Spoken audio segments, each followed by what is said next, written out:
Hello बच्चों, क्या हालचाल। बढ़िया एकदम। तो बेटा एक काइनेमेटिक्स का नया वीडियो और आ गया। आज हम लोग करेंगे प्रोजेक्टाइल मोशन। पिछले वीडियो में हम लोगों ने वेक्टर के बारे में सब कुछ पढ़ लिया था। क्यों पढ़ लिया था? क्योंकि मोशन इन 2 डायमेंशन में वेक्टर की जानकारी होना बहुत जरूरी है। तो आज हम लोग motion in a plane that is motion in 2 dimension का सेकंड वीडियो शुरू करने जा रहे हैं, जिसमें आज हम लोग करेंगे प्रोजेक्टाइल मोशन। ठीक है, तो प्रोजेक्टाइल मोशन होता क्या है? सबसे पहले तो ये जानो कि प्रोजेक्टाइल मोशन है क्या। और जैसा कि मैंने वादा किया था कि प्रोजेक्टाइल मोशन में मजा आ जाएगा एकदम। आज के वीडियो को पूरा देखना, वादा है मेरा कि इस वीडियो को देख के मजा आ जाएगा। प्रोजेक्टाइल मोशन का each and every concept clear हो जाएगा। ठीक, तो शुरू करते हैं अपना प्रोजेक्टाइल मोशन। देखो प्रोजेक्टाइल मोशन का मतलब क्या है। प्रोजेक्टाइल मोशन का मतलब यह है बेटा कि ये रहा आपका हॉरिजॉन्टल एक्सिस। ठीक, इस हॉरिजॉन्टल एक्सिस से अगर आप किसी एक एंगल पर मान लिया कि थीटा एंगल पर आप किसी पार्टिकल को प्रोजेक्ट करते हो, तो वो जो मोशन होता है वो कहलाता है प्रोजेक्टाइल मोशन। तो इस मोशन को मान लिया हमने u वेलोसिटी से किसी पार्टिकल को x एक्सिस से थीटा एंगल पर प्रोजेक्ट किया with an initial velocity u, तो ये पार्टिकल कुछ ऐसा जाएगा, ऐसे होते हुए यहां तक जाएगा। ठीक है, ये आपकी x एक्सिस है। तो इस पाथ को हम कहते हैं पैराबोलिक पाथ। ठीक है बेटा, और इस मोशन को हम कहते हैं प्रोजेक्टाइल मोशन। क्यों? क्योंकि हमने एक्स एक्सिस से किसी एक एंगल थीटा पर इसको प्रोजेक्ट किया है। ठीक, लास्ट वीडियो में हम लोगों ने वेक्टर पढ़ लिया था, वेक्टर को रिजॉल्व करना सीख लिया था। तो अगर ये थीटा एंगल पर u वेलोसिटी से, वेलोसिटी क्या होता है? वेक्टर होता है। तो अगर u वेलोसिटी से आपने इसको प्रोजेक्ट किया है तो इसका एक कंपोनेंट हॉरिजॉन्टल डायरेक्शन में आएगा that is u cos theta, और एक वर्टिकल कंपोनेंट आएगा वेलोसिटी का that is u sin theta. ये कैसे आया? ये सारा सब कुछ हम लोगों ने पिछले वीडियो में कर लिया था। That is motion in a plane, introduction to vectors. ठीक है, अगर वो वीडियो आपको देखना है तो आप टाइप करिए विद्यार्थी मोशन इन अ प्लेन 01, वो आपको मिल जाएगा। ठीक है, तो देखो ये हमारी जो इनिशियल वेलोसिटी थी ये रिजॉल्व हो गई u cos थीटा में और u sin थीटा में। अब सुनो, देखो हॉरिजॉन्टल डिस्टेंस जितनी ये कवर करता है इसको हम कहते हैं रेंज। ये जो डिस्टेंस है बेटा, हॉरिजॉन्टल जो डिस्टेंस है इसको हम कहते हैं रेंज। ये हमारी है रेंज। ठीक, और ये वर्टिकल हाइट में, देखो मोशन इन 2D है ना, तो ये 2 डायमेंशन में मोशन हो रहा है। एक तो हॉरिजॉन्टल में ये रेंज कवर कर रहा है, दूसरा वर्टिकल वाई एक्सिस में ये हाइट कवर कर रहा है। तो मान लिया कि ये इसकी मैक्सिमम हाइट है, तो इसको हम क्या कहते हैं बेटा? H max, maximum height. ठीक, ये है आपकी maximum height achieved by the particle. अब सुनो, अगर बेटा ये u वेलोसिटी से हमने इसको फेंका तो ये हर एक इंस्टेंट पे, जब पार्टिकल यहां पे था इनिशियली उसको u वेलोसिटी से फेंका गया, जब पार्टिकल यहां पे था तब भी इसके पास एक u cos थीटा होगा और एक u sin थीटा होगा।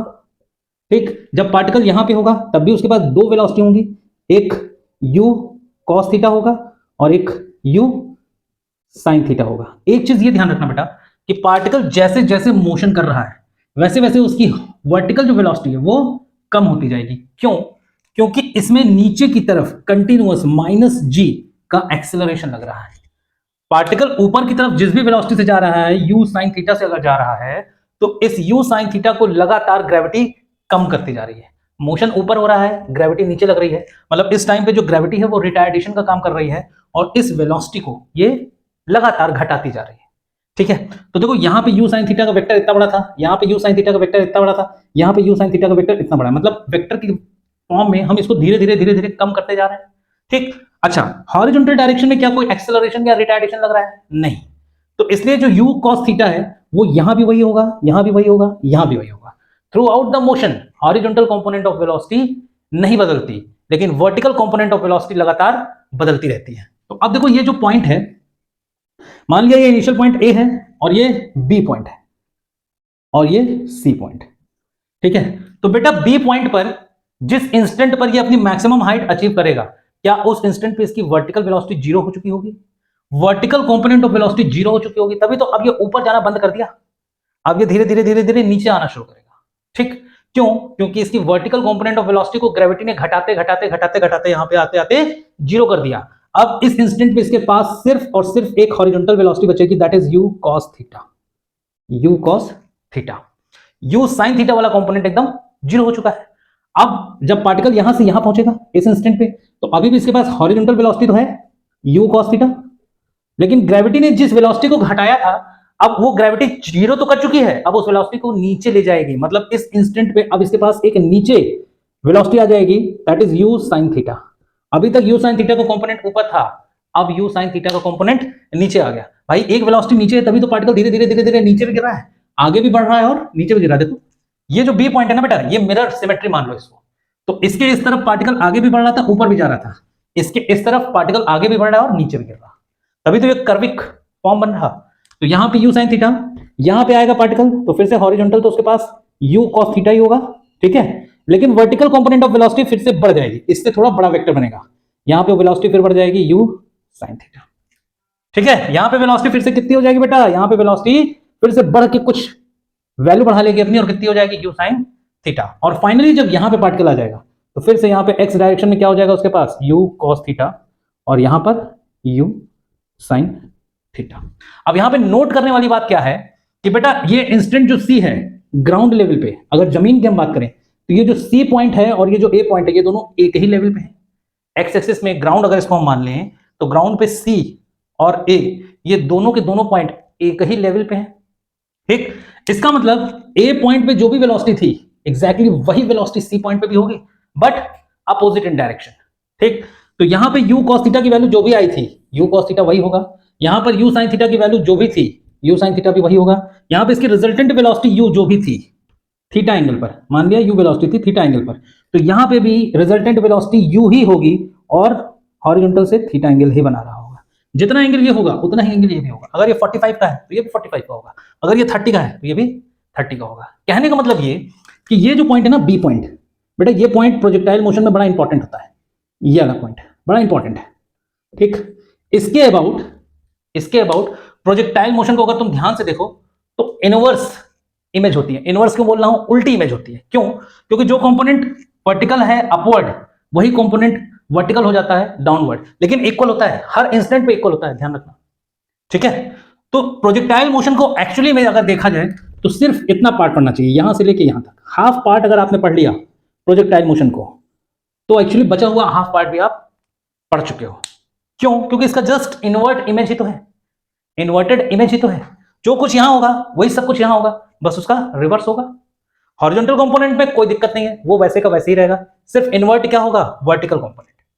अब ये मैं क्या कह रहा हूं इसको समझना, क्या इन्वर्स में चिल्ला रहा हूं उसको आप समझने की कोशिश करो। जैसे मान लो, सपोज कर लो ये कहानी समझ में आ गई, ठीक है। इस इंस्टेंट पे सेम वेलोसिटी होगी। अब जरा इसको न्यूमेरिकल वैल्यू से समझते हैं, ठीक है।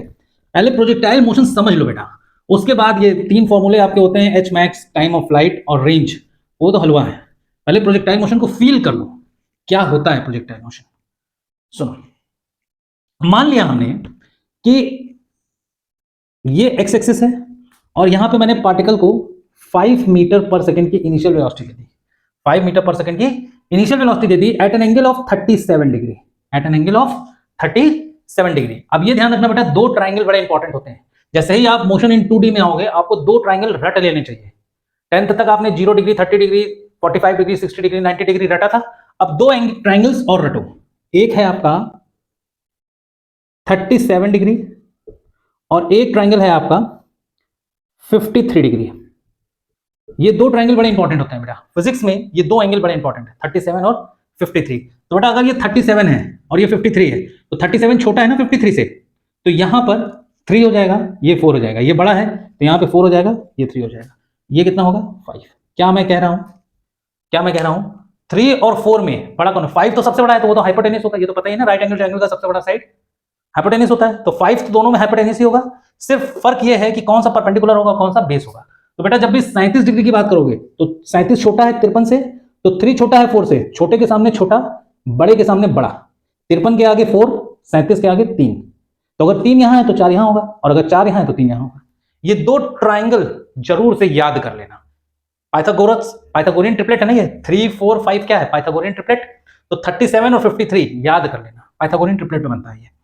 तो बेटा क्वेश्चन ये था कि हमने एक पार्टिकल को 5 मीटर पर सेकंड से 37 डिग्री पे प्रोजेक्ट किया, ठीक है।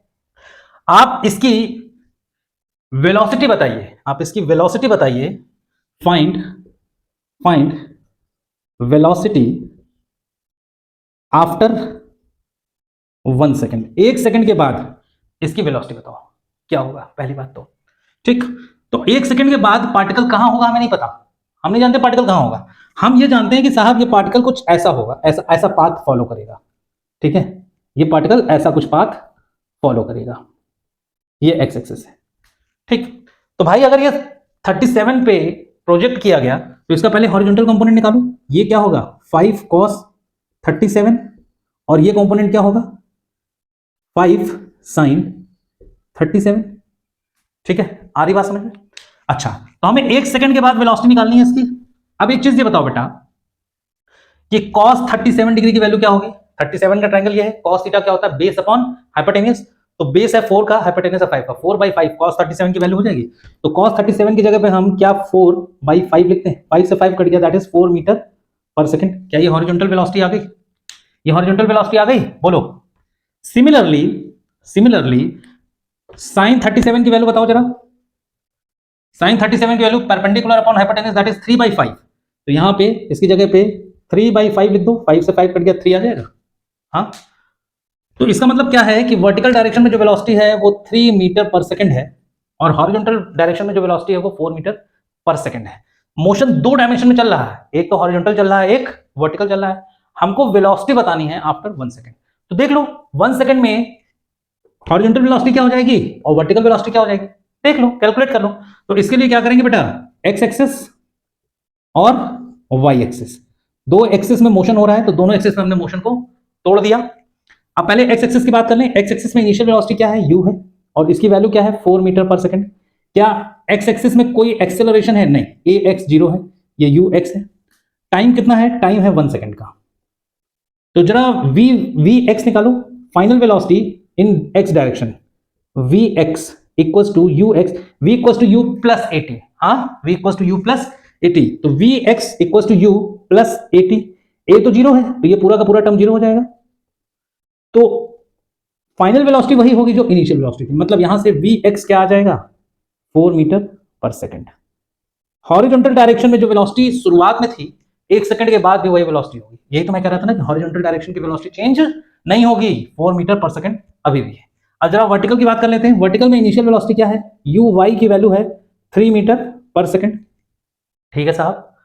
और एक्सेलरेशन क्या है, acceleration in Y direction that is -10 metre per second square. Gravity की वैल्यू मैं यहां पे 10 ले रहा हूं, क्या ले रहा हूं मैं, ग्रेविटी की value 10 metre per second square, क्योंकि ग्रेविटी नीचे है इसलिए माइनस ले रहा हूं, मोशन ऊपर है और ग्रेविटी नीचे। अच्छा अब टाइम कितना है, टाइम है साहब 1 सेकंड का, ठीक है, आई बात समझ में। अब हमको निकालना है V Y, final velocity in Y direction after 1 second. तो V Y will be equals to U Y minus 80 acceleration in Y direction, acceleration in Y direction into time, ये हो जाएगा। माइनस क्यों लगाया मैंने, क्योंकि ये ऑलरेडी माइनस, चलो यहां प्लस लगा लो पहले, ये तो ऑलरेडी माइनस में आ ही जाएगा अपने आप, ठीक है। तो वी वाई क्या हो जाएगा, यहां से वी वाई हो जाएगा आपका u y that is 3 metre per second minus a y की वैल्यू कितनी है 10 इंटू 1, कितना आ गया, -10 में से 3 जाएगा तो -7 metre per second, -7 metre per second, मतलब we Y -7 metre per second. अब सुनो, यहां नोट कर लेते हैं इसको, वी वाई की वैल्यू आ गई -7 मीटर पर सेकंड और वी एक्स की वैल्यू आ गई 4 मीटर पर सेकंड। इसका मतलब क्या हुआ, देखो इसका मतलब ये हुआ बेटा, इसका मतलब ये हुआ कि भाई अगर ये ए पॉइंट था और ये मान लिया इसकी मैक्सिमम हाइट है एच मैक्स और ये पॉइंट बी है, ये पॉइंट सी है, तो देखो ए पॉइंट इनिशियली ग्राउंड का रेफरेंस था, ए और सी दोनों ग्राउंड पे ही थे, ठीक है। तो ए पॉइंट पर जो वेलोसिटी थी वही वेलोसिटी सी पर भी होगी, मतलब सी पॉइंट पर हमारी जो हॉरिजॉन्टल वेलोसिटी होगी वो 4 मीटर पर सेकंड हॉरिजॉन्टल होगी और वर्टिकल क्या होगी 3 मीटर पर सेकंड ऊपर था तो नीचे दिखाया मैंने, तो ये क्या हो जाएगा 3 मीटर पर सेकंड। नीचे दिखाने का मतलब ये क्या है -3 मीटर, या तो आप डायरेक्शन नीचे दिखा दो या तो आप -3 मीटर पर सेकंड, ऊपर अगर दिखाए होते तो -3 मीटर पर सेकंड, ठीक। अब हमारी जो वेलोसिटी आ रही है वो -7 मीटर आ रही है, मतलब इससे कहीं ज्यादा आ रही है। इसका मतलब ये जिस इंस्टेंट की वेलोसिटी है 1 सेकंड में पार्टिकल यहां कहीं पहुंच चुका होगा, इसको आगे बढ़ा दो, ठीक है, आगे बढ़ा दो जमीन के नीचे यहां कहीं, तो यहां पर पार्टिकल पहुंच चुका होगा और इसकी हॉरिजॉन्टल वेलोसिटी कितनी रही होगी 4 मीटर पर सेकंड और वर्टिकल वेलोसिटी डाउनवर्ड कितनी हो गई 7 मीटर पर सेकंड। डाउनवर्ड दिखा रहे हो, इसका मतलब क्या है कि -7 है। तो 1 सेकंड के बाद पार्टिकल यहां कहीं होगा। आई बात समझ में? अच्छा, इसका टाइम ऑफ फ्लाइट वगैरह तो कुछ पता नहीं था हमको, हमने तो सिर्फ एक रैंडम क्वेश्चन आपके सामने ऐसे उठा लिया था कि 1 सेकंड के बाद इसकी वेलोसिटी बताओ, तो 1 सेकंड के बाद वेलोसिटी इसकी 4 मीटर पर सेकंड हॉरिजॉन्टल आई और वर्टिकल डाउनवर्ड आ रही थी 7 मीटर पर सेकंड।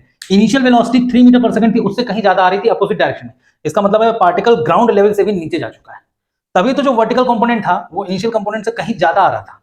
भाई यहां से 3 से घटना शुरू हो गई, घटते घटते घटते घटते यहाँ 0 हो गई होगी vertical velocity, 3 metre per second से घट के यहाँ पे 0 हो गई होगी, फिर अपोजिट डायरेक्शन में बढ़ रही होगी, बढ़ते बढ़ते बढ़ते बढ़ते यहाँ पे 3 मीटर पर सेकंड हो गई होगी सी पॉइंट पे, और 3 से भी ज्यादा है, इसका मतलब है कि यहां गई होगी। ठीक, तो इस इंस्टेंट पे पार्टिकल की वेलोसिटी हमको बतानी है। बेटा ये कंपोनेंट आए हैं 4 मीटर और 7 मीटर कंपोनेंट है, वेलोसिटी नहीं है। वेलोसिटी क्या होगी भाई, एक बात ये बताओ, अगर ये वी वाई है 4 मीटर पर सेकंड, ये मान लिया वी एक्स है, ठीक, और ये आपका वी वाई है that is 7 metre per second, तो वेलोसिटी क्या है बेटा, एक वेक्टर है ना, वेक्टर क्वांटिटी, तो इन दोनों का वेक्टर सम क्या आएगा, ये आएगा, ये फाइनल वेलोसिटी होगी v, और उसको निकालोगे कैसे, उसको निकालोगे √4 का स्क्वायर प्लस 7 का स्क्वायर। इसकी वैल्यू कितनी आ जाएगी, 4 4 जा 16 प्लस 7 7 जा 49, 49 और 16 कितना हो जाएगा 50 10 60 60 60 65, तो v की वैल्यू आ गई √65 मीटर पर सेकेंड, 65 मीटर पर सेकेंड। ठीक, 1 सेकंड के बाद जो वेलोसिटी होगी पार्टिकल की वो 65 मीटर पर सेकंड होगी। कितने एंगल पे होगी, तो बेटा हॉरिजॉन्टल से कितना था 37 ना, तो हॉरिजॉन्टल से ये भी कितना बना रहा होगा 37 डिग्री पर। नहीं, कोई गारंटी नहीं है इस बात की, एंगल की गारंटी नहीं है, ये एंगल यहां पे होगा 37, सेम पॉइंट 37 पे होगा, ये ध्यान रखना, सी पॉइंट पे जो एंगल बन रहा होगा वो 37 होगा, यहां पे 37 होगा, वी कांट से।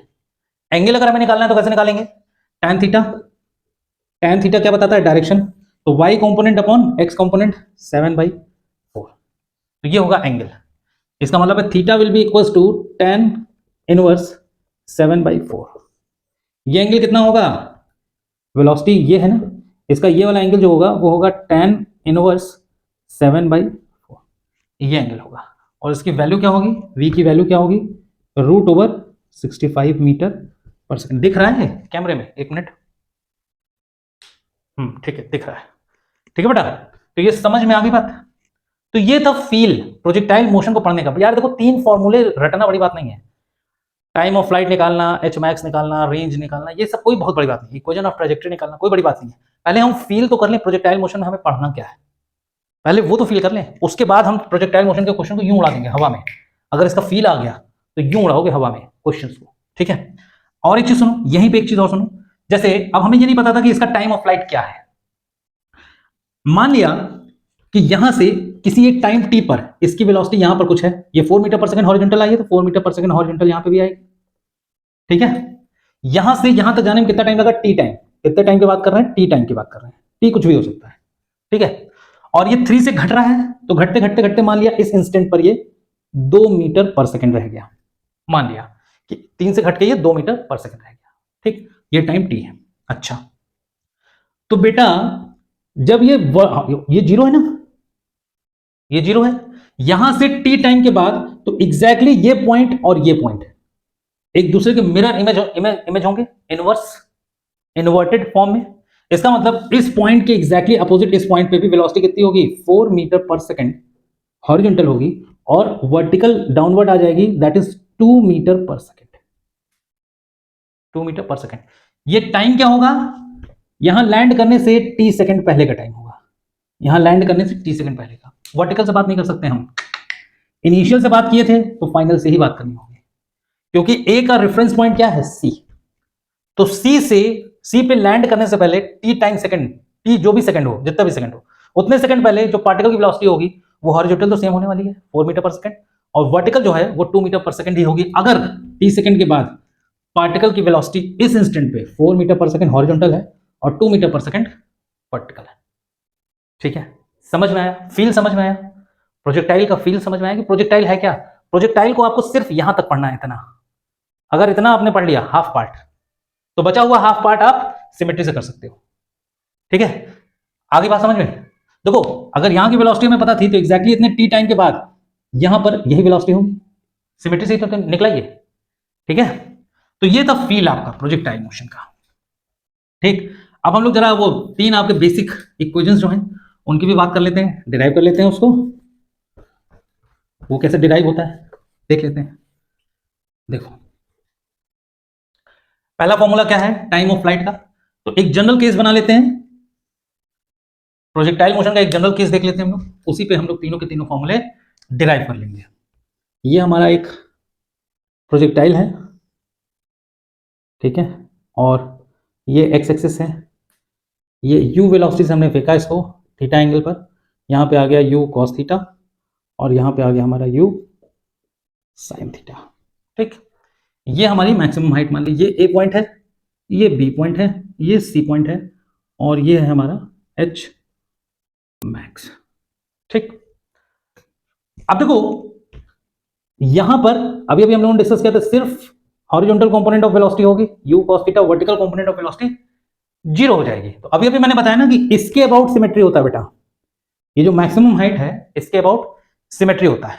तो खाली हमको a से b तक का डिस्कस करना है, जो कुछ भी होगा b से c में वो a से b का ही रिफ्लेक्शन होगा, ठीक है।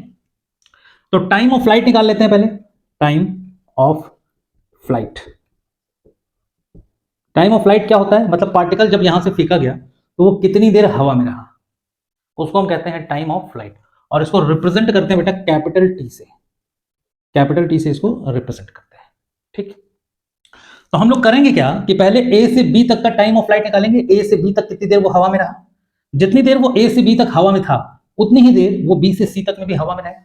मतलब हम मानेंगे कि ए से बी तक पार्टिकल मान लिया टी टाइम तक, स्मॉल टी टाइम तक हवा में था, तो अगर ए से बी तक वो स्मॉल टाइम टी के लिए हवा में था तो बी से लेकर सी तक भी वो स्मॉल टाइम टी के लिए ही हवा में रहेगा, क्योंकि हाफ पार्ट का ही रिफ्लेक्शन है। तो बेटा यहां से यहां ए से बी के लिए अगर हम कैलकुलेट कर लें तो एक बात बताओ बी पॉइंट पे फाइनल वेलोसिटी क्या हो रही है 0। अच्छा ये मोशन किधर हो रहा है वाई एक्सिस में, तो हम लोग ए से बी का जो मोशन डिस्कस करेंगे वो किसमें करेंगे वाई एक्सिस में डिस्कस करेंगे बेटा, एक्स एक्सिस की बात अभी हमें नहीं करनी है। क्यों, क्योंकि हाइट कवर तो वो वाई एक्सिस में कर रहा है ना, एच मैक्स वाई एक्सिस में, अरे यार ये एक्स है तो ये वाई होगा ना, ये एक्सिस वाई होगा, तो वाई एक्सिस में ही तो उसने हाइट कवर की, तो हमको डिस्कस करना है वाई एक्सिस के बारे में, ठीक है।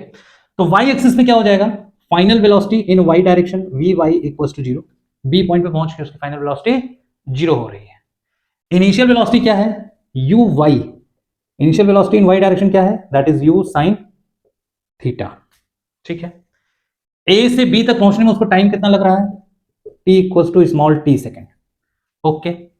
ए से बी तक थ्रू आउट द मोशन इस पूरे पाथ पर उस पर एक्सेलरेशन कितना लग रहा है, acceleration A in Y, acceleration in Y direction that is equal to minus G, ठीक है। तो फर्स्ट इक्वेशन ऑफ मोशन लगा लो v equals to U plus A T, ठीक है, ये फॉर्मूला हमें पता है। तो बस ये सब कुछ y डायरेक्शन में होगा, v y u y a y सब कुछ y डायरेक्शन में होगा, वेलोसिटी इन y डायरेक्शन, ठीक।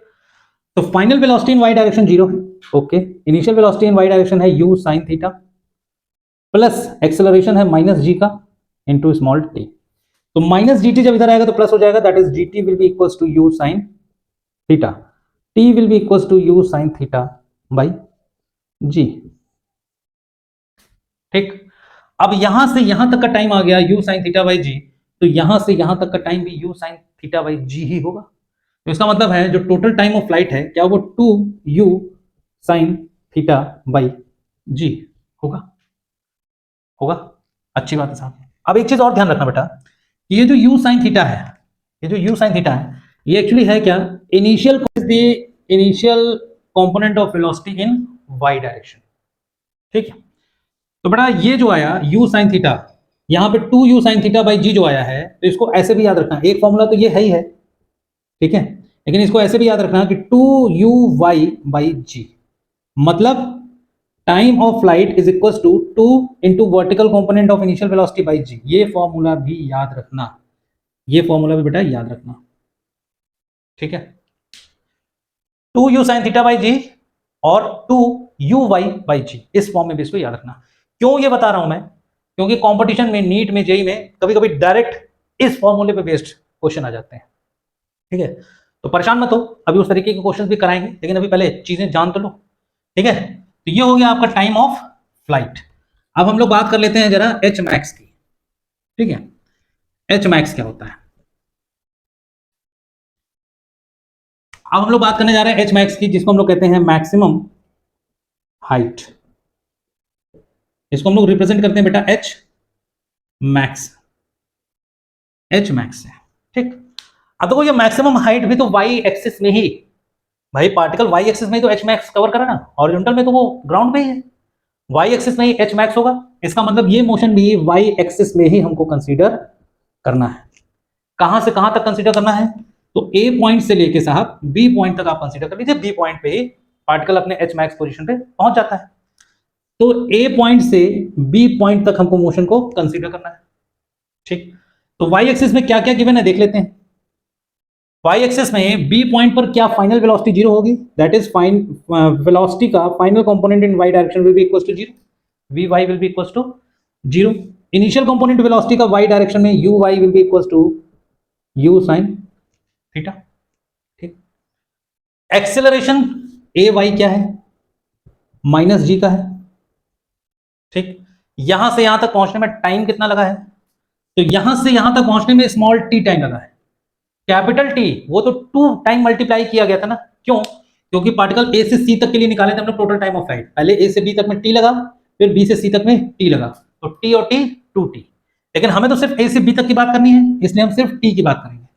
तो टाइम कितना है? टाइम है हमारा u साइन थीटा बाई जी। ठीक है, अब जरा थर्ड इक्वेशन ऑफ मोशन लगा लो। वी वाई का square, v square equals to u square plus 2gh, third equation of motion.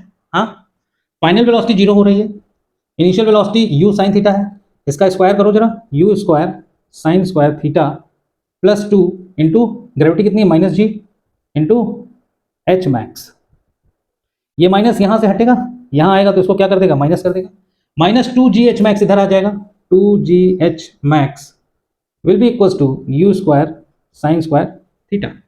हाँ, तो यहां से एच मैक्स क्या आएगा बेटा? एच मैक्स आ जाएगा u square sine square theta by 2g। एक फॉर्मूला तो ये बन गया। ठीक है, और इसी को ऐसे भी याद कर लेना आप, क्या कि h max will be equals to, देखो यू साइन थीटा क्या था? U sine theta initial component of velocity in Y direction था। इसको आप लिख लो यू वाई का स्क्वायर अपॉन 2g। ऐसे भी याद रखना, इसको इंपॉर्टेंट है ये, इसकी इंपॉर्टेंस अभी जब न्यूमेरिकल कराएंगे तब समझ में आएगा आपको। ठीक है, ये हो गया आपका। अब इसके बाद हम लोग रेंज की बात कर लेते हैं जरा। रेंज क्या है? नोट करते चलना बेटा, इसको एक कॉपी बना लो और उसमें सारा सब कुछ नोट करो, क्योंकि सारा सिलेबस कवर होगा तो आपके पास एक पूरा का पूरा नोट कंप्लीट हो जाएगा। ठीक है, अब देखो तीसरी बात हम लोग करने जा रहे हैं रेंज की। पहली बात हो गई टाइम ऑफ फ्लाइट की, दूसरी हो गई एच मैक्स की, तीसरी बात कर रहे हैं रेंज की। इसको हम लोग रिप्रेजेंट करते हैं कैपिटल आर से। अब देखो अभी तक जो बात की थी हम लोगों ने पहले और दूसरे केस में, वो वाई एक्सिस में था। ठीक, लेकिन रेंज क्या है? हॉरिजॉन्टल एक्स एक्सिस में आप जो डिस्टेंस कवर करते हो इसको हम कहते हैं रेंज। ठीक, तो इस बार मोशन हमें कंसीडर किसमें करना है? एक्स एक्सिस में। कहां से कहां तक कंसीडर करना है? अभी तक आप ए से बी की बात कर रहे थे, अब आप बात करोगे ए से सी तक, क्योंकि हॉरिजॉन्टल तो आप ए पॉइंट से चले थे और फाइनली पहुंचे हो सी पे, तो आपने हॉरिजॉन्टल में तो डिस्टेंस ए से सी तक की कवर की। तो इस बार आपको बात करनी है ए पॉइंट से सी पॉइंट तक। किसमें बात करनी है? एक्स एक्सिस में बात करनी है। ठीक है, एक्स एक्सिस में बात करनी है। ठीक, तो भाई देख लो, initial component of velocity in x axis क्या है? That is U cos theta. Acceleration in x axis zero. X axis में कोई एक्सेलरेशन या डी एक्सेलरेशन है क्या? नहीं, तो जीरो हो गया। टाइम क्या है? तो बेटा ए से सी तक पहुंचने में जो टाइम लगा था वो 2t का लगा था ना, that is 2u sine theta by जी। ये अभी अभी हम लोगों ने निकाला है। ठीक, अच्छा हमको निकालना क्या है? ये डिस्टेंस निकालनी है, बोले तो s निकालना है। s इन एक्स एक्सिस क्या होगा ये हमको निकालना है। तो सेकेंड इक्वेशन ऑफ मोशन लगा लें, s equals to ut plus half at square, लगा लिया जाए। ये सब कुछ इसमें है, एक्स एक्सिस में, एक्स एक्सिस में बात कर लें। ठीक, अब देखो एक्स एक्सिस का एक्सेलरेशन तो जीरो है, इसका मतलब ये पूरा का पूरा टर्म क्या हो जाएगा, जीरो, क्योंकि एक्सेलरेशन जैसे ही मल्टीप्लाई होगा जीरो, ये पूरा का पूरा टर्म हो जाएगा जीरो। अब हमको डिस्टेंस निकालनी है बोले तो एस एक्स, और इसी को हम क्या कह देंगे, रेंज, इसी को हमने कहा है रेंज, तो ये रेंज हो जाएगी। एस एक्स को हमने आर लिख दिया, क्या हो जाएगा, यू एक्स कितना है, U cos theta into time, time कितना है भाई, 2u sine theta, 2u sine theta by जी। अब देखो बेटा, रेंज को हम और क्या लिख सकते हैं, u इंटू यू क्या हो जाएगा, u square into 2 sine theta into cos theta by जी। अब एक फॉर्मूला जानो ट्रिग्नोमेट्री में, sine 2 theta equals to 2 sine theta into cos theta होता है। ठीक है, तो 2 sine theta into cos theta को हम क्या लिख सकते हैं, साइन 2 थीटा, तो इसी चीज को हम लिख सकते हैं range will be equals to u square sine 2 theta by जी, ये चीज भी लिख सकते हैं। ठीक है, आगे बात समझ में, तो रेंज का ये फॉर्मूला हमारा आ गया। अब सुनो, वापस से यहां पे आओ, एक फॉर्मूला तो ये बन गया, ठीक है, अच्छी बात है, लेकिन वापस से जरा यहां पे आओ, रेंज का फॉर्मूला अपना क्या आया है अभी, u cos थीटा ना, u cos थीटा क्या है, horizontal component of velocity, u cos theta को हम ux लिखते हैं, into 2 into u sin theta, u sin theta क्या है, vertical component of velocity, that is uy upon g। तो रेंज का एक फॉर्मूला यहां से भी बन जाएगा क्या, range is equal to 2 into u x into u y by g. इसको भी याद रखना, ये क्या है, range will be equal to 2 into initial component of velocity in x axis into initial component of velocity in y axis divided by g. तो ये भी याद रखना, नोट में लिख लेना। ठीक है, चलो इतनी चीजें हो गई। तो बेटा आज के वीडियो में हम लोगों ने क्या क्या सीख लिया, आज के वीडियो में हम लोगों ने फील कर लिया कि प्रोजेक्टाइल मोशन होता क्या है। ठीक है, और मिरर ऑफ सिमेट्री हम लोगों ने देख ली कि प्रोजेक्टाइल मोशन में पूरे प्रोजेक्टाइल को पढ़ने की जरूरत नहीं है, सिर्फ आधा प्रोजेक्टाइल अगर हमने पढ़ लिया तो भी हमारा प्रोजेक्टाइल का पूरा नॉलेज कंप्लीट हो जाएगा। और दूसरा, हम लोगों ने 3 फॉर्मूले डिराइव कर लिए, time of flight, maximum height और रेंज। अब आपका टॉपिक बचता है इक्वेशन ऑफ ट्रेजेक्टरी या इक्वेशन ऑफ पाथ। ठीक है, तो इसका डेरिवेशन है और कुछ अच्छे अच्छे न्यूमेरिकल्स हैं, जो मैंने अभी आपको बताया ना कि ये फॉर्मूले ऐसे भी याद कर लेना, नीट में जेईई में आते हैं क्वेश्चंस, तो वो कुछ सिलेक्टेड क्वेश्चंस एनसीईआरटी लेवल के भी और कंपटीशन लेवल के भी, plus derivation of equation of trajectory, और derivation of equation of trajectory के साथ साथ इक्वेशन ऑफ ट्रेजेक्टरी पे बेस्ड कुछ अच्छे क्वेश्चंस कंपटीशन लेवल के, ये सब कुछ आएगा अगले वीडियो में। तो आज के वीडियो में इतना ही। आई थिंक कि आपको ये वीडियो पसंद आया होगा। तो बेटा अगर वीडियो पसंद आया हो तो लाइक शेयर और सब्सक्राइब कर दीजिएगा, आपका सपोर्ट ही चैनल को बड़ा बनाएगा। ठीक है, तो चलिए, उम्मीद करता हूं आपको आज समझ में आया होगा। तब तक के लिए पढ़ाई करते रहिए और खुश रहिए।